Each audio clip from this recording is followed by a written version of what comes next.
ধনিয়া পাতা, কাঁচামরিচ, রসুন তেল দিয়ে ভেজে নিয়েছি। এবার ভর্তা বানাব। শিলপাটা অথবা ব্লেন্ডারে ব্লেন্ড করে নিতে পারেন। এই তো বাটা হয়ে গেল। এবার এর ভেতরে একটু তেঁতুল দিয়ে দেব। আমার তো ডায়াবেটিস, তাই চিনি খাই না, আপনারা একটু চিনিও দিতে পারেন। এভাবে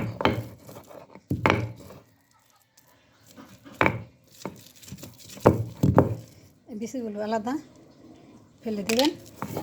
সব ভর্তার সাথে ভালোভাবে তেঁতুলটা মিশিয়ে নেবেন। ইচ্ছা করলে চিনিও দিতে পারেন,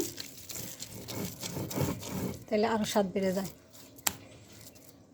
এই হয়ে গেল আমার ভর্তা। এভাবে উঠিয়ে ঢাকনা দিয়ে ঢেকে এখন শীত অনেক দিন পরিবেশন করতে পারবেন। সবাই ভালো থাকুন। আল্লাহ হাফেজ।